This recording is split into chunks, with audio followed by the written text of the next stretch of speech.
नमस्कार, आप देख रहे हैं दूरदर्शन समाचार। आपके साथ मैं हूं पराक्रम सिंह शेखावत। बताएंगे आपको इस वक्त की बड़ी खबरें। समाचार की शुरुआत सुर्खियों के साथ।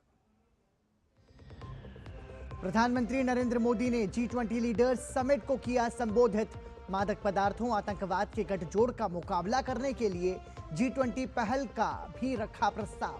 प्रधानमंत्री ने कई विश्व नेताओं के साथ की बातचीत। समिट के पहले दिन G20 जोहान्सबर्ग घोषणा पत्र को किया गया स्वीकार। जोहान्सबर्ग में ऑस्ट्रेलिया, कनाडा, भारत प्रौद्योगिकी और नवाचार साझेदारी पहल की घोषणा।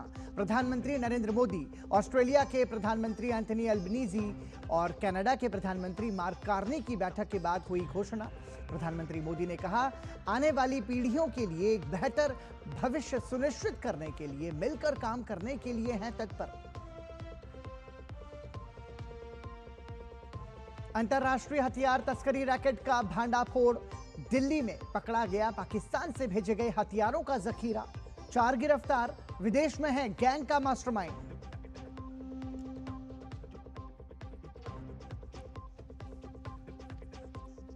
पश्चिम बंगाल में एसआईआर को लेकर घमासान। भाजपा ने ममता बनर्जी पर लगाया तुष्टीकरण का आरोप। कहा, आपकी पूरी राजनीति घुसपैठियों पर आधारित।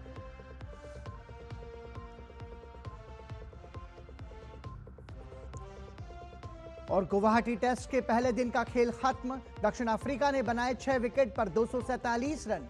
कुलदीप यादव ने हासिल किए 3 विकेट। 2 मैच की सीरीज में 0-1 से पीछे है टीम भारत।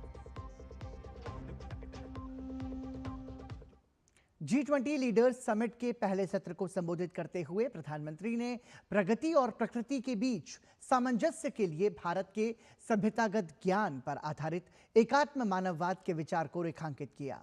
प्रधानमंत्री ने कहा कि भारत की G20 अध्यक्षता के दौरान की गई पहल को G20 जोहान्सबर्ग में आगे बढ़ाया गया है। प्रधानमंत्री ने स्किल्ड माइग्रेशन, पर्यटन, खाद्य सुरक्षा, कृत्रिम बुद्धिमत्ता, डिजिटल अर्थव्यवस्था, नवाचार और महिला सशक्तिकरण के क्षेत्रों में दक्षिण अफ्रीका की अध्यक्षता में किए गए कार्यों की सराहना की। प्रधानमंत्री ने वैश्विक संस्थाओं में ग्लोबल साउथ की बड़ी भागीदारी पर बल दिया। प्रधानमंत्री ने कुछ कार्य योजनाओं का प्रस्ताव रखा। इनमें प्रधानमंत्री ने जो महत्वपूर्ण कार्य योजनाओं के प्रस्ताव रखे, उसमें G20 वैश्विक पारंपरिक ज्ञान भंडार पहल का प्रस्ताव प्रधानमंत्री ने रखा। अपने संबोधन में प्रधानमंत्री ने समृद्ध भारतीय ज्ञान परंपरा का उल्लेख भी किया। G20 लीडर्स को संबोधित करते हुए प्रधानमंत्री ने कहा कि वैश्विक प्रगति के लिए अफ्रीका की प्रगति अत्यंत महत्वपूर्ण है। साथ ही अफ्रीका के साथ हमेशा एकजुट खड़ा रहा है भारत। यह बात भी प्रधानमंत्री नरेंद्र मोदी ने अपने संबोधन में कही। उन्होंने G20 अफ्रीका कौशल गुणक पहल का प्रस्ताव भी G20 लीडर्स समिट में रखा। साथ ही अफ्रीका में 10 लाख प्रमाणित प्रशिक्षक तैयार करने के लक्ष्य की बात भी प्रधानमंत्री नरेंद्र मोदी ने कही। G20 वैश्विक स्वास्थ्य सेवा प्रतिक्रिया दल के गठन का प्रस्ताव भी G20 लीडर्स समिट में प्रधानमंत्री ने रखा। साथ ही G20 देशों के प्रशिक्षित चिकित्सा विशेषज्ञों की टीम बनाने पर बल देने की बात प्रधानमंत्री नरेंद्र मोदी ने अपने संबोधन में कही। मादक पदार्थों, आतंकवाद के गठजोड़ से मुकाबले की पहल हो, यह भी कहना था प्रधानमंत्री का। प्रधानमंत्री ने अहम कार्य योजनाओं के प्रस्ताव इसमें रखे। इसका उद्देश्य इस तमाम सारे जो व्यवस्था है उसको और ज्यादा बेहतर बनाना है। इससे पहले प्रधानमंत्री का सम्मेलन स्थल पर पहुंचने पर गर्मजोशी से स्वागत हुआ। राष्ट्रपति सिरिल रामाफोसा ने प्रधानमंत्री का अभिनंदन नमस्ते करके किया। प्रधानमंत्री ने सम्मेलन में जुटे कई विश्व नेताओं से बातचीत भी की। प्रधानमंत्री की ब्राजील के राष्ट्रपति लूला दा सिल्वा, अबू धाबी के क्राउन प्रिंस खालिद बिन मोहम्मद बिन जायद, दक्षिण कोरिया के राष्ट्रपति ली जे म्यांग और इटली की प्रधानमंत्री जियोर्जिया मेलोनी के साथ साथ कई देशों के नेताओं से मुलाकात हुई। इस बार का G20 शिखर सम्मेलन कई मायनों में खास है। अफ्रीका में आयोजित होने वाला यह पहला G20 शिखर सम्मेलन है। 2023 में भारत की G20 की अध्यक्षता के दौरान अफ्रीकी संघ G20 का सदस्य बना था। इस वर्ष के G20 का विषय एकजुटता, समानता और स्थिरता है। G20 लीडर्स समिट के पहले दिन जोहान्सबर्ग घोषणा पत्र स्वीकार कर लिया गया। प्रधानमंत्री नरेंद्र मोदी ने दक्षिण अफ्रीका के जोहानिसबर्ग में संयुक्त राष्ट्र संघ के महासचिव एंटोनियो गुटेरेस से मुलाकात की।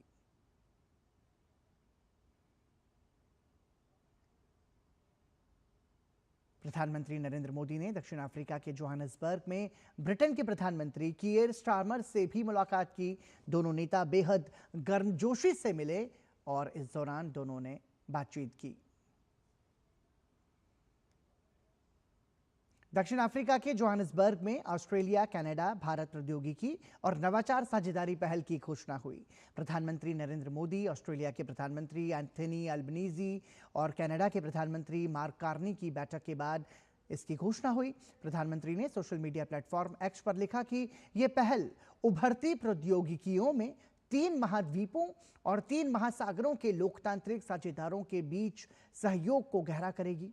प्रधानमंत्री ने लिखा कि यह पहल आपूर्ति श्रृंखलाओं के विविधीकरण, स्वच्छ ऊर्जा और एआई को व्यापक रूप से अपनाने में सहायता प्रदान करेगी। प्रधानमंत्री ने लिखा कि हम आने वाली पीढ़ियों के लिए एक बेहतर भविष्य सुनिश्चित करने के लिए मिलकर काम करने के लिए तत्पर हैं।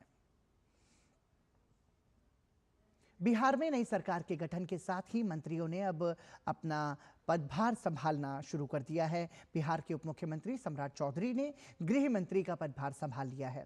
पदभार संभालने के बाद सम्राट चौधरी ने कहा कि भाजपा के नेतृत्व और नीतीश कुमार के निर्देशन में मुझे बिहार में गृह मंत्री के तौर पर काम करने का मौका मिला है।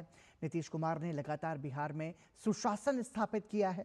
बिहार के सुशासन ने यहां हमेशा अराजकता को समाप्त किया है, ये कहना था सम्राट चौधरी का। आदरणीय प्रधानमंत्री जी और मुख्यमंत्री जी के मार्गदर्शन में लगातार बिहार में सुशासन स्थापित हो, इसकी चिंता करते रहना और नीतीश कुमार जी ने लगातार सुशासन स्थापित किया और आगे भी सुशासन की पूरी व्यवस्था नीतीश कुमार जी के नेतृत्व में होगा और नीतीश कुमार जी के मार्गदर्शन में ही होगा। बिहार का सुशासन लगातार बिहार में एक अराजकता को समाप्त किया है, जब राज को समाप्त किया है, उस व्यवस्था को पूर्ण रूप से स्थापित किया जाएगा कि अपराधियों के लिए खैर नहीं है, अपराधी के लिए ये बिहार नहीं है, बिहार से बाहर ही अपराधी को जाना होगा। चुनाव आयोग ने मतदाता सूची के विशेष गहन पुनरीक्षण के दूसरे चरण के तहत 22 नवंबर 2025 को दोपहर 3 बजे तक की प्रगति रिपोर्ट जारी की है, जिसके अनुसार 12 राज्यों और केंद्र शासित प्रदेशों में वितरण के लिए निर्धारित कुल मतगणना प्रपत्रों में से 99% यानी 50.45 करोड़ मतगणना प्रपत्र वितरित किए जा चुके हैं। वहीं 33% यानी 17 करोड़ मतगणना प्रपत्रों के डिजिटलीकरण का काम पूरा हो चुका है। गोवा और लक्षद्वीप में पहले ही 100% मतगणना प्रपत्र वितरित किए जा चुके हैं, जबकि राजस्थान, गुजरात, मध्य प्रदेश और उत्तर प्रदेश जैसे बड़े राज्यों में भी वितरण दर 99% से अधिक है। मतगणना प्रपत्रों के डिजिटलीकरण में 77.30% के साथ लक्षद्वीप पहले और 65.39% के साथ गोवा दूसरे स्थान पर है। केरल में 10.58% फॉर्म के डिजिटलीकरण का काम पूरा हो चुका है। 4 नवंबर से शुरू हुई मतदाता सूची के गहन पुनरीक्षण की प्रक्रिया 4 दिसंबर तक चलेगी। पश्चिम बंगाल में उत्तर 24 परगना जिले में मतदाता सूची में गंभीर अनियमितताओं के आरोप सामने आए हैं। भाजपा नेता शुवेंदु अधिकारी ने एक्स पर एक पोस्ट में दावा किया है कि बंगांव दक्षिण विधानसभा क्षेत्र में रामनगर ग्राम पंचायत के बूथ संख्या 264 के 76 वर्षीय अब्दुल माजिद शेख का नाम 2002 की मतदाता सूची में शामिल नहीं है, जबकि वर्तमान सूची में क्रम संख्या 314 में उनकी उम्र 76 वर्ष दिखाई गई है। इतना ही नहीं, गोसाबा विधानसभा क्षेत्र की जिस महिला को अब्दुल माजिद शेख ने अपनी मां बताया है, उनकी उम्र 2002 की सूची में 42 वर्ष दर्ज है।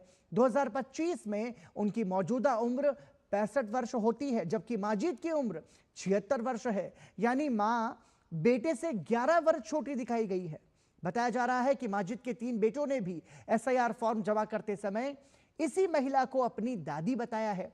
इस तरह के कई मामलों के सामने आने से मतदाता सूची में बड़े पैमाने पर फर्जीवाड़े की आशंका जताई जा रही है। शुवेंदु अधिकारी ने आरोपों की पुष्टि होने पर चुनाव आयोग से कठोर कार्रवाई की मांग की है।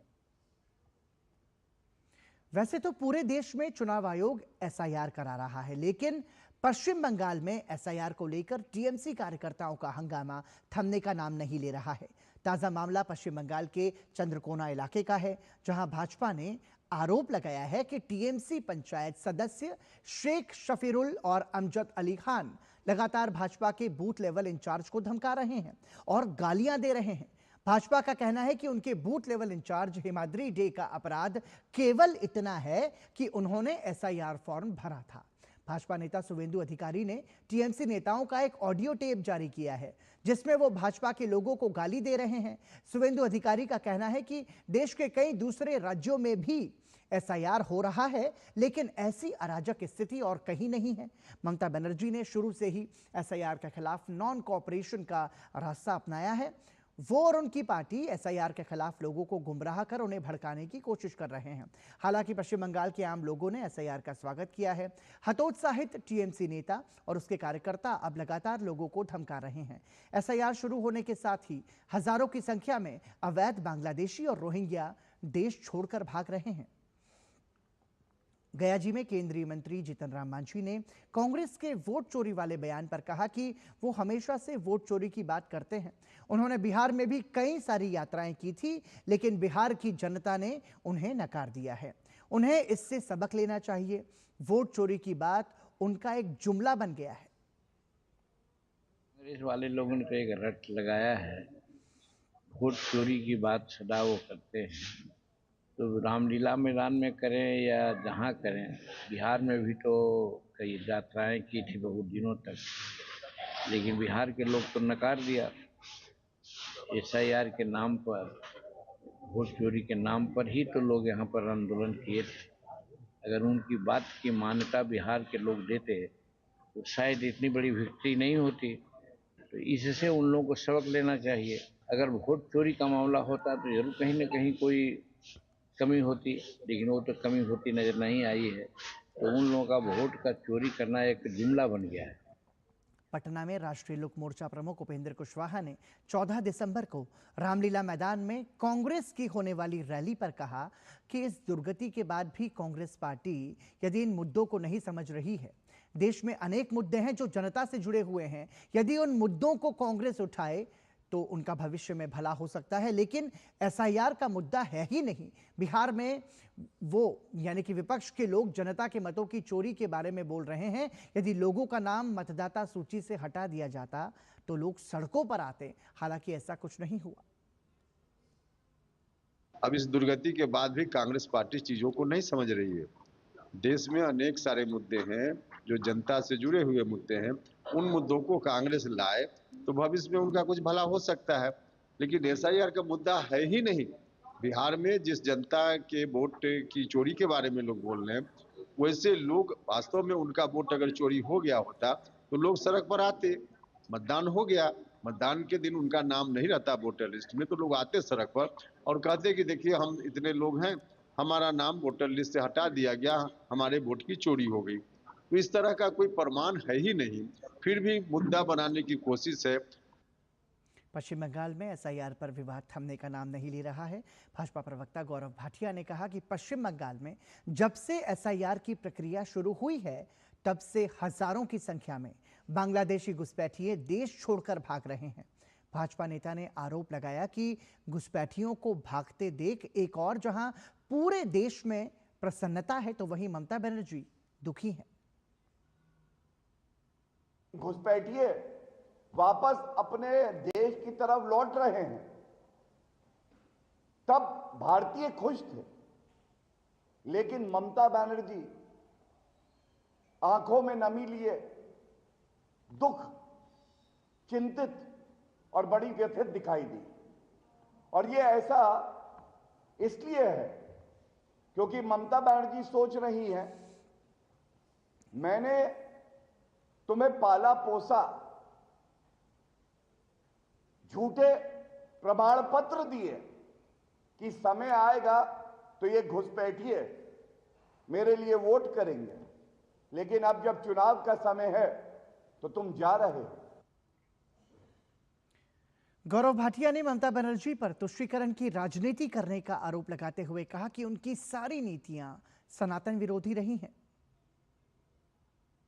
भव्य राम मंदिर जो अयोध्या में है उस पे पताका फहराई जा रही है, लेकिन ममता बनर्जी के इशारे पर उनके नेता हुमायूं कबीर कह रहे हैं 6 दिसंबर को पश्चिम बंगाल में बाबरी मस्जिद बनाएंगे, इसका निर्माण होगा। तो यह पूछा जाएगा, संविधान में ममता बनर्जी की आस्था नहीं है। वो एनआरसी जब लागू होता है तो कहती हैं कि एनआरसी हुआ तो देश में गृह युद्ध हो जाएगा। उनके नेता फिरहाद हकीम जो भारत को पश्चिम बंगाल में एक जगह को कहते हैं ये मिनी पाकिस्तान है। टीएमसी विधायक हुमायूं कबीर द्वारा 6 दिसंबर को मुर्शिदाबाद में बाबरी मस्जिद बनाने संबंधी दिए गए बयान पर राजनीतिक घमासान तेज हो गया है। इस बयान पर भाजपा प्रवक्ता सैयद शाहनवाज हुसैन ने तीखी प्रतिक्रिया दी है। शाहनवाज हुसैन से हुमायूं कबीर के बयान और एसआईआर जैसे तमाम मुद्दों पर दूरदर्शन संवाददाता मोहित शुक्ला ने बातचीत की। टीएमसी नेता हुमायूं कबीर के बयान पर प्रतिक्रिया देने के लिए हमारे साथ शाहनवाज हुसैन साहब हैं। 6 दिसंबर का जिन फिर से सामने आ रहा है। हुमायूं कबीर कह रहे हैं कि मुर्शिदाबाद के अंदर बाबरी मस्जिद बनाएंगे, तो बाबर के नाम पर ये बवाल क्यों और कब तक? भारत की धरती पर बाबर के नाम पे कुछ भी नहीं बनना चाहिए।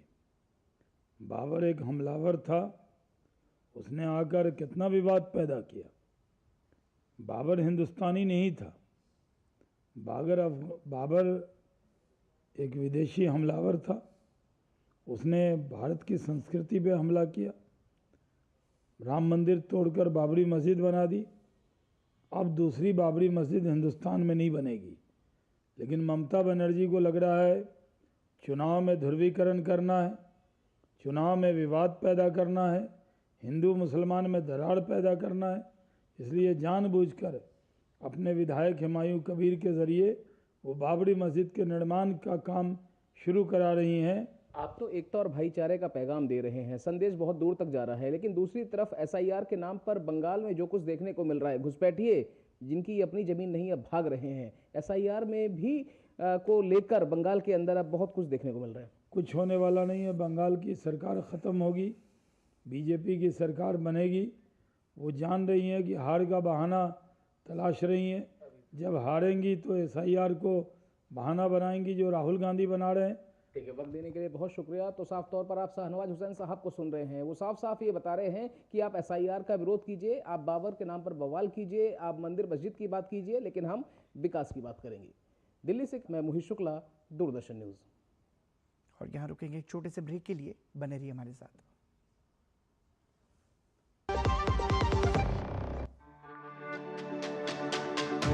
मेरी पसंद, मेरी पसंद, मेरी पसंद, मेरी पसंद, हमारी पसंद, हम सबकी पसंद। मजबूत देश का मजबूत सरिया हो गया स्टील। ब्रेक के बाद एक बार फिर आपका स्वागत। दिल्ली क्राइम ब्रांच ने पाकिस्तान की खुफिया एजेंसी आईएसआई से जुड़े एक हथियार तस्करी गिरोह का भांडाफोड़ किया है। रोहिणी इलाके से आज 10 ऑटोमेटिक पिस्टल्स, 90 से ज्यादा जिंदा कारतूस बरामद किए गए हैं, जिनमें 5 पिस्टल्स तुर्की मेड, 3 चाइना मेड हैं। इन हथियारों के बड़े जखीरे के साथ 4 लोगों को भी गिरफ्तार किया गया है। चारों की पहचान अजय, मनदीप, दलविंदर और रोहन के तौर पर हुई है। क्राइम ब्रांच ने प्रेस कॉन्फ्रेंस कर जानकारी दी कि जांच में पता चला है कि जसप्रीत उर्फ जस्सा घटना में मुख्य किरदार है, जो कि सोनू खत्री गैंग से जुड़ा है। जस्सा पाकिस्तान के हथियार तस्करों के संपर्क में था और उनको ऑर्डर्स करता था और फिर अपने साथियों के जरिए हथियारों को आगे गैंग्स को सप्लाई करता था। इसमें मेन ऑपरेटिव है जो इसको पूरा मैनेज कर रहा है, जो पाकिस्तान बेस्ड हैंडलर को भी मॉनिटर कर रहा है, और जो इंडिया में भी ये वेपन किस पहुंच तक पहुंचने थे, क्योंकि दोनों ही जैसा मैंने बताया PX 5.7 और PX 3 जो वेपन है ये बहुत कॉस्टली और सोफिस्टिकेटेड वेपन है। और PX 5.7 का जो राउंड होता है वो करीब AK-47 के राउंड से बहुत मिलता जुलता सा है, उससे ज़रा सा छोटा है। And it has the capacity to penetrate the BP jacket also. It is a very deadly weapon. Mostly it is used by security agencies. It is not a common weapon which is used by the local gangsters. Crime branch के संयुक्त आयुक्त सुरेंद्र कुमार ने बताया कि ये gang तुर्की और चीन में बनी महंगी पिस्टल्स सप्लाई कर रहा था। हथियार पाकिस्तान से ड्रोन के जरिए कार्बन की पॉलिथीन में रखकर आते हैं। 2 ड्रोन साइमल्टेनियस साथ चलते हैं। पहला ड्रोन है, उसमें कैमरे से वो फुटेज कैप्चर करता है और वो कन्वे करता है, लोकेशन सैनिटाइज हो जाती है। तो दूसरा ड्रोन उसके साथ में रहता है और वो एक सैनिटाइज लोकेशन पर इन वेपन्स को खेप को ड्रॉप करता है। वेपन्स जो है वो कार्बन की पॉलीथीन में, कार्बन के कवर में लिपटे हुए होते हैं, जो किसी तरीके की स्क्रूटनी को इवेड कर देता है। पाकिस्तान की खुफिया एजेंसी ISI द्वारा संचालित हथियार तस्करी गैंग का दिल्ली पुलिस की क्राइम ब्रांच ने भंडाफोड़ किया है। इस गैंग से जुड़े 4 लोगों को गिरफ्तार किया गया है, जिनके पास से 10 हथियार बरामद किए गए हैं, जो तुर्की और चाइना मेड हैं। इस गैंग का मास्टरमाइंड अमेरिका में बैठा है। दिल्ली पुलिस के DCP क्राइम संजीव यादव से बातचीत की हमारे संवाददाता दिवांशु मल्होत्रा ने। पाकिस्तान की खुफिया एजेंसी ISI लगातार भारत में हथियारों की तस्करी कर रही थी, जिसकी भनक दिल्ली पुलिस को लगती है और इस पूरे मॉड्यूल का भंडाफोड़ किया जाता है। हमारे साथ बातचीत करने के लिए DCP क्राइम संजीव यादव जी हैं। सर, किस तरह से आपकी टीम इन तक पहुंची, क्या इनकी मॉडस ऑपरेंडी है और आखिर किस तरह से एस्टेब्लिश हुआ कि ये पाकिस्तान इस तरह से हथियार सप्लाई कर रहा था? ये हमारी एक स्पेसिफिक इन्फॉर्मेशन पर 19 तारीख को हमने 2 व्यक्ति, एक मनदीप और एक दलविंदर, उनको गिरफ्तार किया था, जो पंजाब के रहने वाले हैं। इनकी इंटरवेशन से मालूम चला कि ये वेपन पाकिस्तान से ड्रोन के माध्यम से पंजाब के इलाके में ड्रॉप कराए गए थे, जहां से इन्होंने कलेक्ट कर और इनको दिल्ली NCR में सप्लाई करना था। तो इस वेपन जो आए हैं वो 3 वेपन मेड इन टर्की हैं, PX 5.7, और 5 वेपन PX3 जो मेड इन चाइना है। तो ये वेपन बाहर से आए हैं, इनकी इंटरवेशन से भी मालूम चला हुआ है और पाकिस्तान से आ रहे हैं, तो इनका पाकिस्तान कनेक्शन भी है। सर, वहाँ से आने का जो तरीका है, आखिर वो किस तरह से था, किस तरह से ड्रोन आते थे, कहाँ ड्रॉप किए जाते थे? जो इनकी मॉडस ऑपरेंडिस है और जो मालूम चला है, उस हिसाब से एक ड्रोन पहले एरिया सर्विलांस से ले आता है, जिसमें कैमरा लगा होता है और वो चेक करता है कि कहाँ पर ड्रॉप किया जाता है सेफ तरीके से, जहाँ पर सिक्योरिटी फोर्सेस नहीं है, और विद इन अ मिनट दूसरा ड्रोन वेपन ड्रॉप करके चला जाता है। तो इस तरह की ड्रॉप्स किए जाते हैं वेपन। बहुत बार सिक्योरिटी एजेंसी जो बॉर्डर पर तैनात हैं, उनके द्वारा पकड़े भी जाते हैं और कुछ वेपन उसमें से निकल जाते हैं। तो उसमें से एक लॉट यही है जो निकली है। सर, हैंडलर्स कौन है इनके, और US लिंक भी सामने आ रहा है? इनका हैंडलर जो एक जसप्रीत जस्सा है, जो हमारी इन्फॉर्मेशन के हिसाब से US बैठा हुआ है, वही आदमी है जो पाकिस्तान में लोगों से टच में था और वहाँ से वेपन डिलीवर करा रहा था और यहाँ पर इंडिया में भी वेपन जो रिसीवर्स हैं उनको दिलवा रहा था। सर, एक इम्पॉर्टेंट सवाल ये है कि कौन कौन से ऐसे गैंग्स हैं जिनको ये सप्लाई होना था, और ये हथियारों की बात करें तो किस तरह के हथियार हैं, कितने सोफिस्टिकेटेड हैं, प्राइस क्या रहता था इनका? जो एक वेपन का प्राइस 8 से 10 लाख रुपए है और ये मेड इन टर्की और मेड इन चाइना वेपन्स हैं और बहुत ही सोफिस्टिकेटेड वेपन है। और इनका गैंग के बारे में थोड़ी, जो सप्लायर हैं वो किसी एक गैंग से जुड़े हुए नहीं हैं, वो सभी गैंग को सप्लाई करते हैं। Thank you so much. So एक बड़ा गैंग को बस्ट किया है, 4 लोगों को इस पूरे मामले में गिरफ्तार किया गया है और इनके पास से काफ़ी सोफिस्टिकेटेड हथियार बरामद किए हैं। और जाहिर सी बात है कि पाकिस्तान जिस तरह से लगातार भारत में हथियारों की सप्लाई कर रहा था, इसकी भनक दिल्ली पुलिस को लगती है, जिसके बाद दिल्ली पुलिस उस पर काम करती है और इस पूरे गैंग का भंडाफोड़ किया जाता है। दिवांशु मल्होत्रा, दूरदर्शन समाचार, दिल्ली। दिल्ली पुलिस की IFSO यूनिट ने एक अंतर्राष्ट्रीय मानव तस्करी गिरोह का भांडाफोड़ किया है, जो भारतीय युवाओं को म्यांमार में साइबर फ्रॉड रैकेट में शामिल करने के लिए उनको नौकरी का झांसा देकर म्यांमार भेज रहा था। दरअसल म्यांमार से डिपोर्ट हुए एक भारतीय नागरिक ने इसकी शिकायत स्पेशल सेल को की थी, जिसके बाद पुलिस ने कार्रवाई करते हुए 2 लोगों को गिरफ्तार किया। 22 अक्टूबर को म्यांमार आर्मी ने वहां एक बड़े स्कैम सेंटर पर छापा मारकर कई भारतीय नागरिकों को मुक्त कराया था, जिनको 19 नवंबर 2025 को डिपोर्ट किया गया था। वापस आए एक शख्स इम्तियाज बाबू ने शिकायत दर्ज कराई कि उसे डेटा एंट्री की नौकरी का लालच देकर धोखे से म्यांमार भेजा गया था। जांच में सामने आया कि पीड़ितों को कोलकाता, बैंकॉक और म्यांमार के रास्ते वहां ले जाया गया था। पीड़ित का आरोप है कि सिक्योरिटी गार्ड्स की निगरानी में उनसे अमेरिकी नागरिकों को निशाना बनाकर साइबर फ्रॉड करवाया जाता था।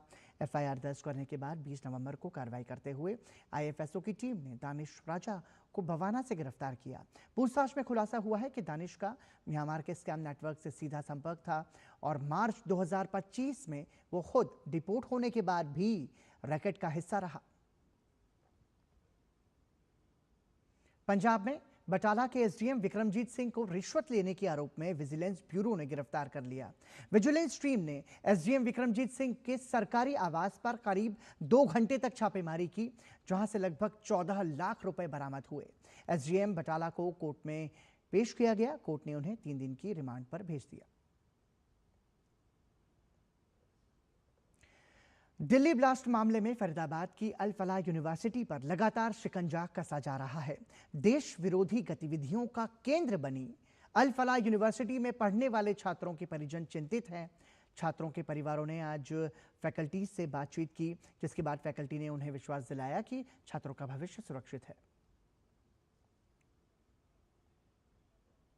हम तकरीबन 15-16 पेरेंट्स मिले हैं जी, एक टीम बना के। कोई चंडीगढ़ से आया जी, कोई राजस्थान से आया है, हरियाणा से, एनसीआर से आए हैं। हमारे बच्चे जहां पढ़ रहे हैं, हमारे बच्चों के भविष्य के लिए हम थोड़ा कुछ डाउट्स थे, वो मैनेजमेंट से क्लियर करने थे, वो करने आए थे। और एक ये रिप्रेजेंटेशन है, ये हमने इनको दी है। हम सिर्फ इतना जानना चाहते थे, एश्योरेंस कॉलेज से चाहते थे कि उसकी रिकॉग्निशन पे यूनिवर्सिटी का क्या चल रहा है और इसका असर डिग्री पे बच्चों के पड़ेगा कि नहीं पड़ेगा। जो एश्योरेंस हमें मिला है कि वो स्टेप ले रहे हैं। एनएमसी की भी विजिट हुई थी और स्टेट गवर्नमेंट से भी स्टेप लिया जा रहा है और समय के साथ वो कुछ न कुछ प्रॉपर जवाब देंगे। इसमें थोड़ा समय लगता है।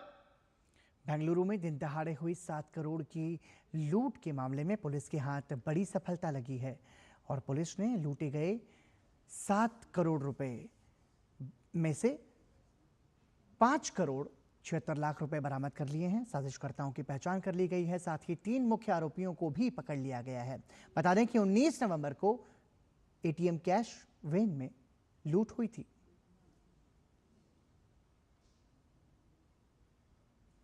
भारतीय अर्थव्यवस्था के लिए एक अच्छी खबर है। कोविड महामारी के बाद वैश्विक अर्थव्यवस्थाएं कई चुनौतियों का सामना कर रही हैं और उथल-पुथल का दौर अभी तक जारी है। इस बीच हार्वर्ड के प्रोफेसर जेसन फरमेन ने भारतीय अर्थव्यवस्था का लोहा माना है। उन्होंने अपने सोशल मीडिया हैंडल एक्स पर एक पोस्ट साझा किया है, जिसमें कोविड महामारी के बाद दुनिया भर की अर्थव्यवस्थाओं से भारत की तुलना और भारत के पॉजिटिव ग्रोथ को प्रमुखता से दर्शाया गया है। कोविड महामारी के बाद दुनिया भर की अर्थव्यवस्थाओं में गिरावट का ट्रेंड देखने को मिल रहा है, जबकि ऐसे वैश्विक मुश्किल हालात में भारत की अर्थव्यवस्था लगातार वृद्धि कर रही है। और राष्ट्रपति द्रौपदी मुर्मू ने पुट्टपर्थी स्थित प्रशांति निलयम में आयोजित श्री सत्य साई बाबा के शताब्दी समारोह में भाग लिया। इस अवसर पर आंध्र प्रदेश के मुख्यमंत्री एन चंद्रबाबू नायडू भी मौजूद रहे। समारोह को संबोधित करते हुए राष्ट्रपति ने कहा कि श्री सत्य साई बाबा ने समाज कल्याण के अनेक कार्य मानवता के सामने उत्कृष्ट उदाहरण पेश किया है। राष्ट्रपति ने कहा कि सत्य साई बाबा ने महिलाओं के सशक्तिकरण और शिक्षा के प्रसार के लिए महत्वपूर्ण योगदान दिया है। श्री सत्य साई बाबा ने समाज कल्याण के अनेक कार्य करके सबके सामने आदर्शों को यथार्थ का रूप देने के उदाहरण प्रस्तुत किए हैं। श्री सत्य साई सेंट्रल ट्रस्ट विद्यार्थियों के ऐसे उत्कृष्ट निःशुल्क शिक्षा प्रदान कर रहा है जो शैक्षणिक उत्कृष्टता को चरित्र निर्माण के साथ जोड़ती है। ये उल्लेखनीय है कि सत्य साई बाबा द्वारा 1969 में बेटियों के लिए विशेष महिला परिसर की शुरुआत की गई थी। ये उनके नारी शक्ति के प्रति दूरदर्शी सोच का प्रमाण है। शिक्षा के साथ साथ गुणवत्तापूर्ण चिकित्सा सेवा द्वारा भी सत्य साई बाबा के मिशन को आगे बढ़ाया जा रहा है। राष्ट्रपति द्रौपदी मुर्मू ने अपने संबोधन में राष्ट्र सर्वोपरि की भावना को दोहराते हुए कहा कि राष्ट्र निर्माण में देश भर की आध्यात्मिक संस्थाएं महत्वपूर्ण भूमिका निभा सकती हैं। उन्होंने सभी नागरिकों से अपील की कि वो इस प्रयास में योगदान दें ताकि भारत 2047 तक विकसित राष्ट्र बनने के लक्ष्य को प्राप्त कर सके। श्री सत्य साई बाबा ने समाज कल्याण के अनेक कार्य करके सबके सामने आदर्शों को यथार्थ का रूप देने के उदाहरण प्रस्तुत किए हैं। श्री सत्य साई सेंट्रल ट्रस्ट विद्यार्थियों के ऐसे उत्कृष्ट निःशुल्क शिक्षा प्रदान कर रहा है जो शैक्षणिक उत्कृष्टता को चरित्र निर्माण के साथ जोड़ती है। ये उल्लेखनीय है कि सत्य साई बाबा द्वारा 1969 में बेटियों के लिए विशेष महिला परिसर की शुरुआत की गई थी। ये उनके नारी शक्ति के प्रति दूरदर्शी सोच का प्रमाण है। शिक्षा के साथ साथ गुणवत्तापूर्ण चिकित्सा सेवा द्वारा भी सत्य साई बाबा के मिशन को आगे बढ़ाया जा रहा है। G20 शिखर सम्मेलन में विश्व के प्रमुख नेता हिस्सा ले रहे हैं। प्रधानमंत्री नरेंद्र मोदी सम्मेलन में भारत का प्रतिनिधित्व कर रहे हैं। लीडर्स समिट में प्रधानमंत्री ने विश्व नेताओं को संबोधित किया। समिट के पहले दिन जोहानिसबर्ग घोषणा पत्र भी स्वीकार कर लिया गया।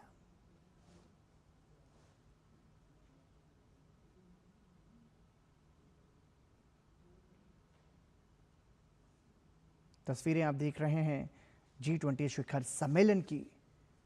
विश्व के नेताओं के साथ मंच साझा करते हुए भारत के प्रधानमंत्री नरेंद्र मोदी। इस दौरान प्रधानमंत्री नरेंद्र मोदी ने वैश्विक नेताओं के साथ व्यक्तिगत मुलाकातें भी की। साथ ही साथ प्रधानमंत्री नरेंद्र मोदी ने G20 लीडर्स समिट को संबोधित भी किया।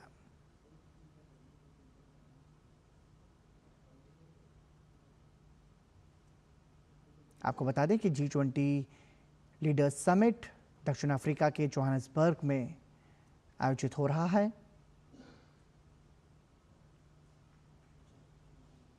इस बार दक्षिण अफ्रीका G20 शिखर सम्मेलन की मेजबानी कर रहा है।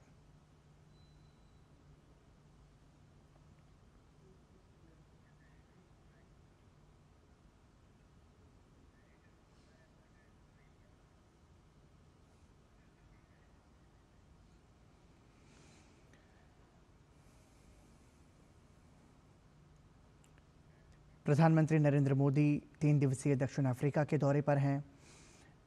इस दौरान प्रधानमंत्री नरेंद्र मोदी ने G20 लीडर्स समिट को संबोधित किया।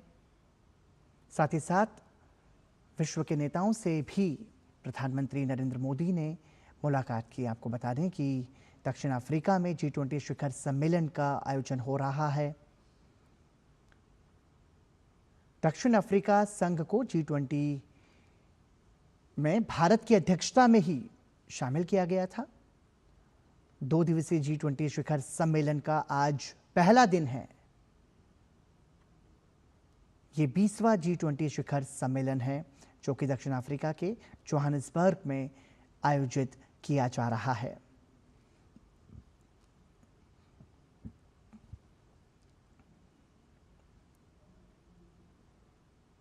प्रधानमंत्री नरेंद्र मोदी ने वैश्विक नेताओं के साथ मंच साझा किया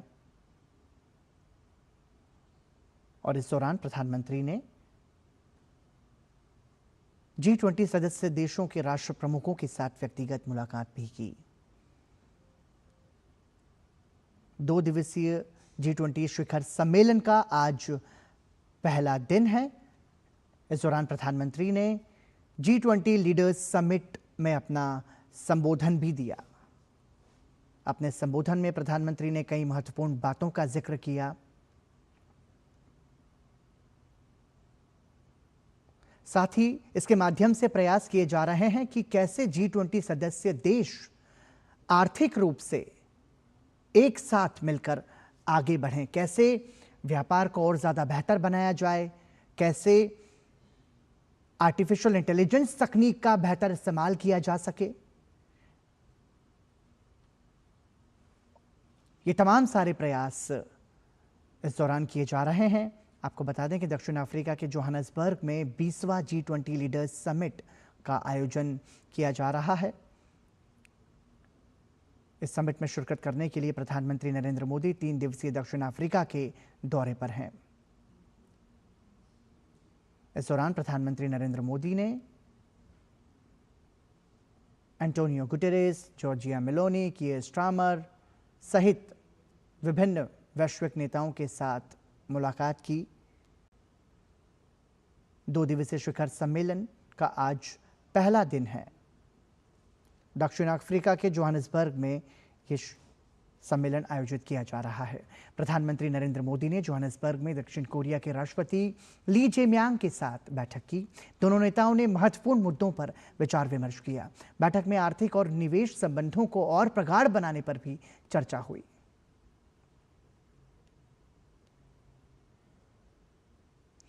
केंद्र सरकार ने एक ऐतिहासिक कदम उठाते हुए बहुप्रतीक्षित श्रम सुधारों को लागू कर दिया है। इसके तहत 29 श्रम कानूनों को 4 संहिताओं में शामिल कर देश में लागू कर दिया गया है। आइए आपको दिखाते हैं ग्राफिक्स के जरिए कि नई श्रम संहिता में क्या-क्या बदलाव हुए हैं। नई श्रम संहिता में बड़ा श्रम सुधार हुआ है। सामाजिक सुरक्षा में सबसे बड़ा बदलाव इसे बताया जा रहा है। गिग श्रमिकों की सामाजिक सुरक्षा को बढ़ावा देने की बात इसमें कही गई है। साथ ही 1 वर्ष नौकरी पर अब ग्रेच्युटी कर्मचारियों को मिलेगी। वहीं काम पर जाते हुए समय दुर्घटना पर भी मुआवजा दिया जाएगा। मजदूरों को श्रमिक कार्ड से कई सारे लाभ उपलब्ध होंगे। राष्ट्रीय डेटाबेस से सभी असंगठित श्रमिक इससे जुड़ेंगे। जोखिम भरे काम पर एक भी कर्मचारी ईएसआईसी के लिए अनिवार्य होगा। पहली बार सोशल सिक्योरिटी फंड की स्थापना नई श्रम संहिता के तहत की गई है। महिलाओं के लिए 26 हफ्ते मातृत्व लाभ की जो सुविधा है वो भी इसके माध्यम से दी जाएगी। मातृत्व स्वास्थ्य प्रमाण पत्र का सरल प्रावधान इसके तहत किया गया है। बाल देखभाल अब अनिवार्य, तो इसके दौरान डे केयर की सुविधा भी मिलेगी। साथ ही अब करियर सेंटर से हाजिरी, भर्ती, जॉब मैचिंग, उल्लंघन पर नियोक्ता को 30 दिन का सुधार नोटिस देने की व्यवस्था भी की गई है। छोटी गलती पर अब जेल नहीं सिर्फ जुर्माना देना होगा। तो बहुत सारे श्रम सुधार इसके माध्यम से किए गए हैं। 2047 के विकसित भारत की दिशा में यह महत्वपूर्ण कदम है और इसके जरिए भारत के श्रमिकों को निश्चित रूप से बहुत लाभ होगा। असम में विभिन्न क्षेत्रों के श्रमिकों और व्यापारिक संगठनों ने 4 नई श्रम संहिताओं को लागू करने का स्वागत किया है। इन लोगों ने भारत के कार्यबल के कल्याण को प्राथमिकता देने के लिए प्रधानमंत्री नरेंद्र मोदी का आभार व्यक्त किया। श्रमिकों का कहना है कि वो स्वास्थ्य सुरक्षा कवरेज, बीमा और ग्रेच्युटी जैसे प्रावधानों से बेहद खुश हैं। उनका मानना है कि इन सुधारों से कामगारों के जीवन स्तर में बड़ा सुधार आएगा। नए नियमों से संगठित और असंगठित दोनों क्षेत्रों के कर्मचारियों को समान रूप से लाभ मिलेगा। व्यापारिक सदस्यों ने भी इसे ईज ऑफ डूइंग बिजनेस की दिशा में एक सकारात्मक कदम बताया है। प्रधानमंत्री जो नया लेबर एक्ट इंश्योरेंस चालू किया, हम लोग धन्यवाद देता है लेबर प्रधानमंत्री को। हम प्रधानमंत्री हम लोग के बारे में जो सोचा है वो बहुत अच्छा सोचा है। नया जो श्रमिक कानून आज केंद्र सरकार लागू किया गया है, ये निजी क्षेत्र और सरकारी क्षेत्रों को बराबर का मौका देने के लिए लाया गया है। और विशेषकर इसमें जो सुविधा पहले केवल सरकारी क्षेत्र में मिलती थी, अब निजी क्षेत्र में मिलनी शुरू हो जाएगी। उसकी हम सराहना करते हैं। बहुत अच्छा ये लॉ है और इस लॉ के अंदर पुरुष हो या महिला हो, सबको समान अधिकार का जो एक वातावरण बनाया गया है, उनके सुविधा के लिए जो लॉ लाया गया है उसको हम सराहना करते हैं। और मुझे लगता है मेक इन इंडिया जो है प्रोसेस भारत सरकार की जो है, इसके लिए सबसे अच्छी लॉ है। प्रधानमंत्री जी ने जो नया योजना श्रमिक के लिए निकाला है 100% इंश्योरेंस के लिए, और जो हम लोगों के रिस्क के लिए है, उसके लिए मैं उनको बहुत बहुत धन्यवाद देता हूँ।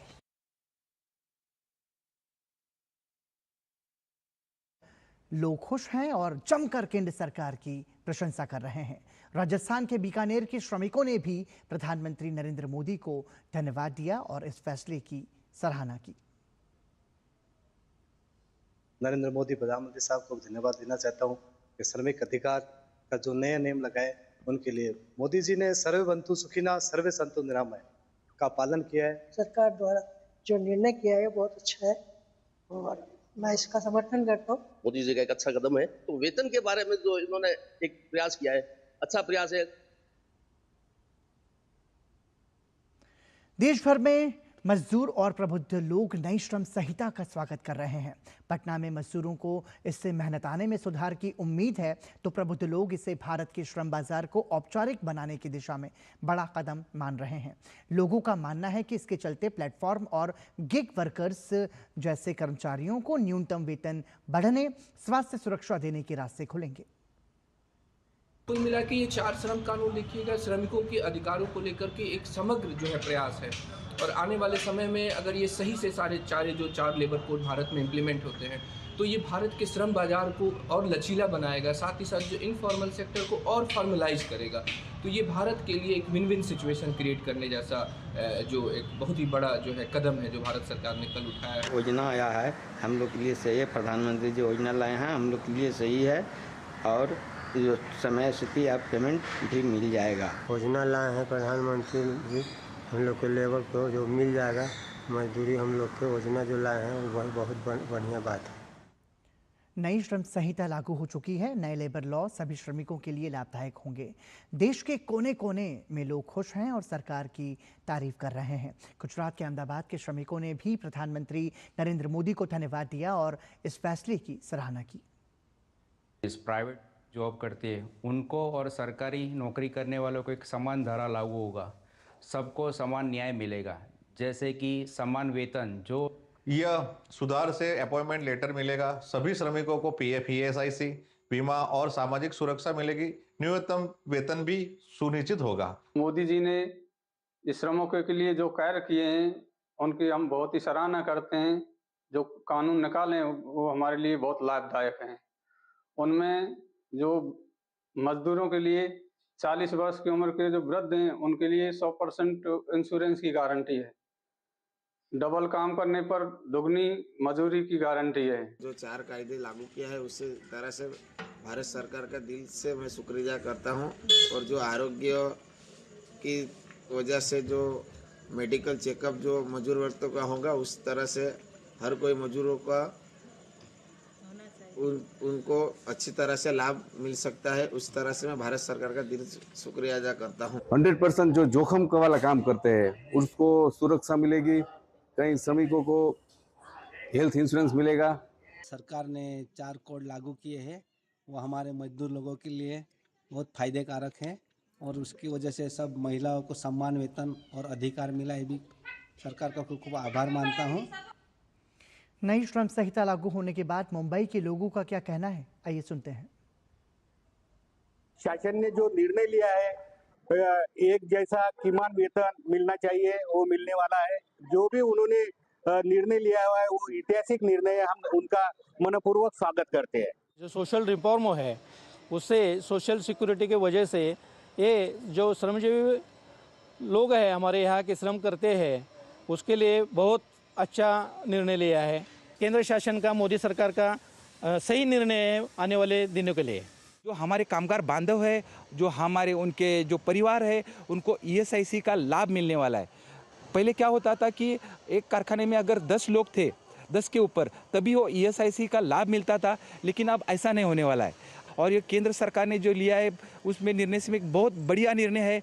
बेनिफिट्स वर्कर्स को होंगे, साथ में जो लेडीज़ है तो उनको भी जेंट्स जितनी ही सैलरी मिले, ये एक बहुत अच्छा प्रावधान किया है ताकि जो लेडीज़ एंड जेंट्स इसमें भेदभाव ना हो।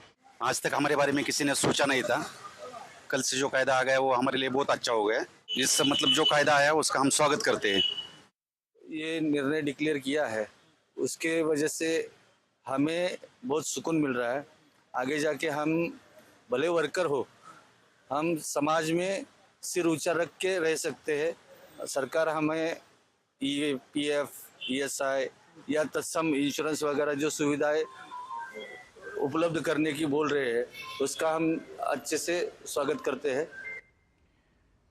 नए श्रम कानूनों के लागू होने के बाद लोगों में खासा उत्साह देखने को मिल रहा है। सरकार के इस फैसले को लेकर गाजियाबाद के लोगों का कहना है कि इन सुधारों के जरिए एक ऐसा मजबूत इकोसिस्टम तैयार होगा जो भविष्य में हमारे कामगारों के अधिकारों की रक्षा करेगा और भारत की आर्थिक वृद्धि को नई शक्ति देगा। ये जो नए श्रम कानून बने हैं ये बहुत ही सरकार का इतना अहम कदम है श्रमिकों के लिए, बहुत ही अच्छे कानून और श्रमिकों को बहुत फायदा मिलने वाला है इन कानूनों का। और महिलाओं के लिए जिस तरह का ओवर टाइम की इन्होंने डबल पेमेंट की बात करी है तो बहुत अच्छी है। और मोदी जी का जो एक विकसित भारत का जो सपना था वो बहुत अहम कदम है। एक व्यापारी को व्यापार करने में बहुत आसानी रहेगी और उनके जीवन पर बहुत बड़ा फर्क पड़ेगा। इन सब कार्यों के लिए मैं सरकार की सराहना करता हूं और सरकार ने सभी क्षेत्रों में बहुत अच्छा कार्य किया है। जहां तक मोदी जी के श्रमिकों पर बात है, रिफॉर्म के बारे में बात है, इस सरकार की पॉलिसियों के बारे में बात है, सरकार श्रमिकों के लिए अभी जो नया कानून आया है ये बहुत अच्छा कानून और बहुत ही आमूल चमूल परिवर्तन करते हुए और श्रमिकों के लिए जो जितना उनकी विसंगतियां हैं और उनकी जटिलताएं हैं उसको दूर करते हुए उनकी आर्थिक उन्नति करने के लिए जो ये कानून आया है ये बहुत अच्छा है। यहाँ रुक रहे हैं एक छोटे से ब्रेक के लिए, आप बने रहिए हमारे साथ।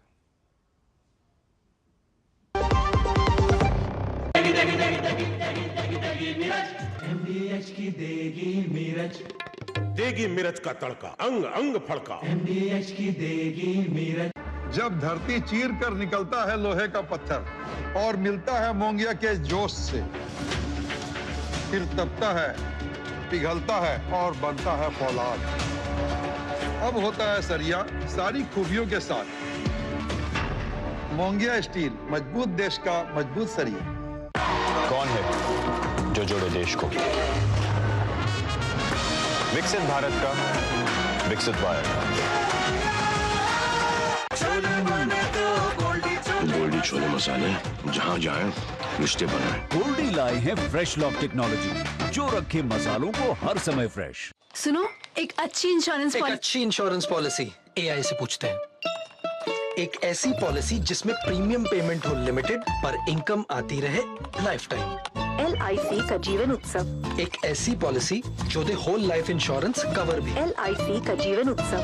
वाओ, चलो तो LIC की जीवन उत्सव पॉलिसी ही लेते हैं। मैं भी तुमसे यही कह रही थी, LIC का जीवन उत्सव। लाइफ टाइम सेलिब्रेशन मनाइए LIC के जीवन उत्सव के साथ, फ्यूचर सेट है। मिलिए ग्रो प्लस से। हमारा भरोसेमंद कोरोमंडल लेकर आया है एनफोर्स तकनीक वाला 5 पोषक तत्वों से भरा ग्रो मोर ग्रो प्लस। इसे इस्तेमाल करने से पौधों को मिले अधिक पोषण, जिससे न केवल आपको बम्पर फसल मिले बल्कि मिट्टी भी स्वस्थ और उपजाऊ बने।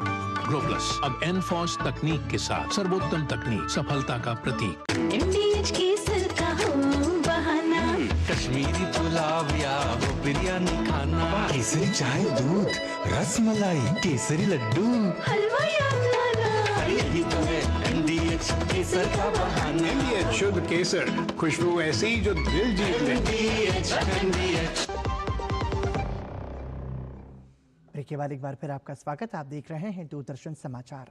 दिल्ली में बढ़ते प्रदूषण पर एक बार फिर सख्ती शुरू हो गई है।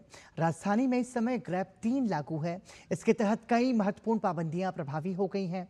ग्रेप 3 के दूसरे चरण के तहत सरकारी दफ्तरों में 50% कर्मचारियों को वर्क फ्रॉम होम की व्यवस्था लागू की गई है।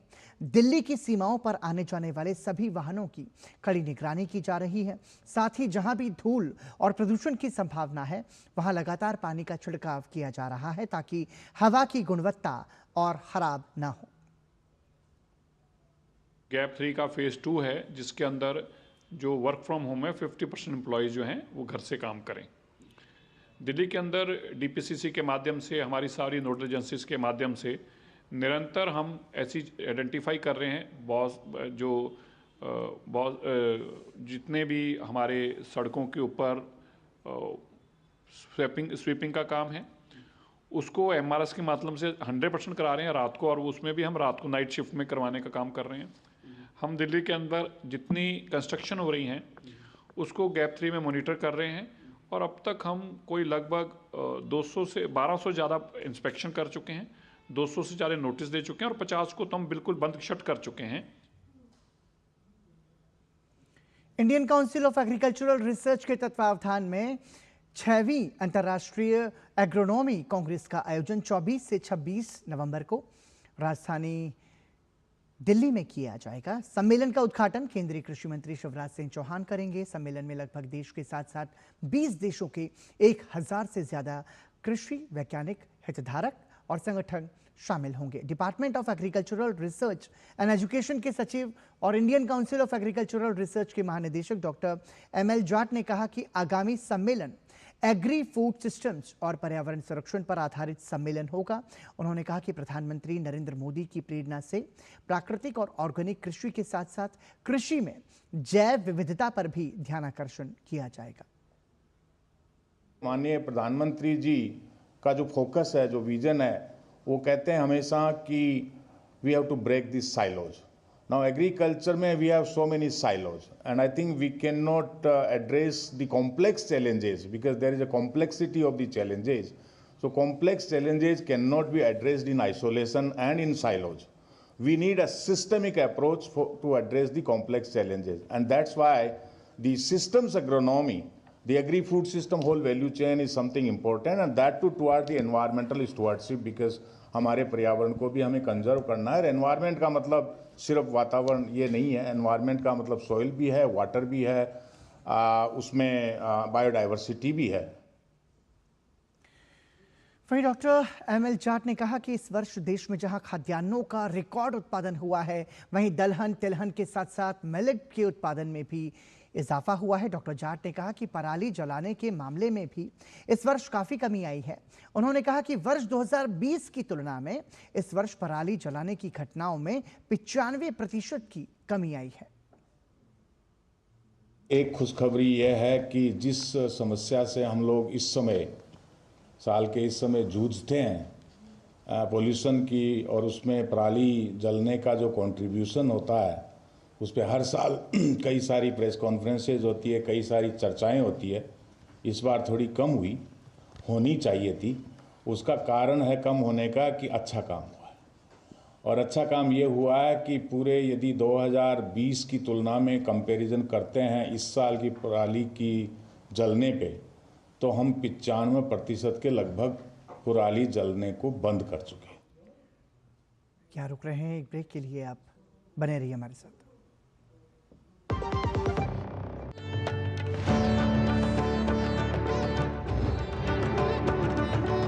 दिल्ली में श्री गुरु तेग बहादुर जी की 350वीं शहीदी दिवस का आयोजन।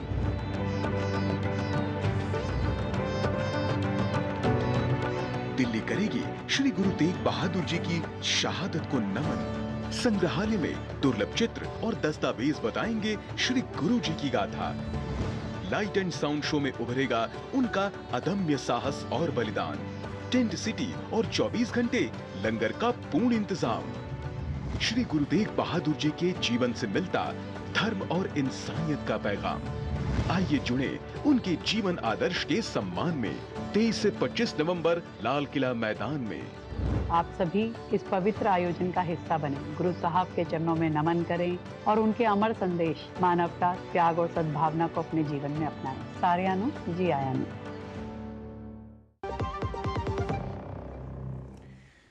ब्रेक के बाद एक बार फिर आपका स्वागत। भारत और दक्षिण अफ्रीका के बीच गुवाहाटी में खेले जा रहे दूसरे टेस्ट मैच के पहले दिन का खेल खत्म होने पर दक्षिण अफ्रीका ने अपनी पहली पारी में 6 विकेट पर 247 रन बना लिए हैं।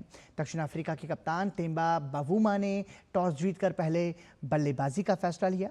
दक्षिण अफ्रीका का पहला विकेट एडेन मार्करम के रूप में गिरा, जिन्हें जसप्रीत बुमराह ने 38 पर ही चलता किया। इसके थोड़ी ही देर बाद रियान रिकल्टन का विकेट भी सामने आया, जिन्हें 35 के स्कोर पर कुलदीप यादव ने आउट किया। कप्तान टेम्बा बेवुमा ने 41 जबकि ट्रिस्टन स्टब्स ने 49 रन की पारी खेली। भारतीय टीम इस मैच में 2 बदलाव के साथ उतरी है। इस मैच में शुभमन गिल की गैर मौजूदगी में भारतीय टीम की कप्तानी ऋषभ पंत कर रहे हैं। टीम 2 बदलाव के साथ उतरी है। कप्तान शुभमन गिल की जगह नीतीश रेड्डी को मौका दिया गया है, जबकि अक्षर पटेल की जगह साई सुदर्शन खेल रहे हैं। भारतीय टीम को कोलकाता के ईडन गार्डन्स में खेले गए सीरीज के पहले मैच में हार मिली थी। ऐसे में भारतीय टीम के सामने सीरीज बचाने की चुनौती होगी। दिल्ली के लाल किले में हुए ब्लास्ट और आतंकी हमले जैसी खबर तो आपने देखी ही होगी सभी ने, लेकिन इस खबर के तार सिर्फ सीमाओं के पार ही नहीं जुड़े, बल्कि साइबर दुनिया से भी जुड़े हैं। यह ब्लास्ट हमें याद दिलाता है कि अब जंग मैदान में ही नहीं, बल्कि मोबाइल की स्क्रीन और डेटा सर्वर पर भी लड़ी जा रही है। एक छोटी सी लापरवाही देश की सुरक्षा को खतरे में डाल सकती है। लड़का है, लड़की है, वो किन वेबसाइट्स पे जा रहा है, क्या उसके बिहेवियर में कोई चेंज आ रहा है, क्या वो कटा सा लग रहा है। अगर बिहेवियर में बहुत बड़ा एक चेंज लग रहा है और राजनीतिक से लेकर धार्मिक सोच में एक बहुत कट्टरवाद बढ़ रहा है, तो उसको सोशल मीडिया पे अगर कुछ अलग किस्म के दोस्त मिल रहे हैं या ऑनलाइन पे बहुत गैर वक्त में वो देखता रहता है, ऐसे हालात में उसको चेकिंग करनी चाहिए। आज के समय में हमें हर कदम पर सतर्क रहने की जरूरत है। जैसे हमारे घर पर लगे सीसीटीवी कैमरे, मकान को किराए पर देना या फिर अपनी पुरानी गाड़ी को बेचना, ये सब अब सिर्फ रोजमर्रा के काम ही नहीं रहे हैं, ये सीधे देश की डिजिटल और फिजिकल सुरक्षा से जुड़े फैसले बन चुके हैं।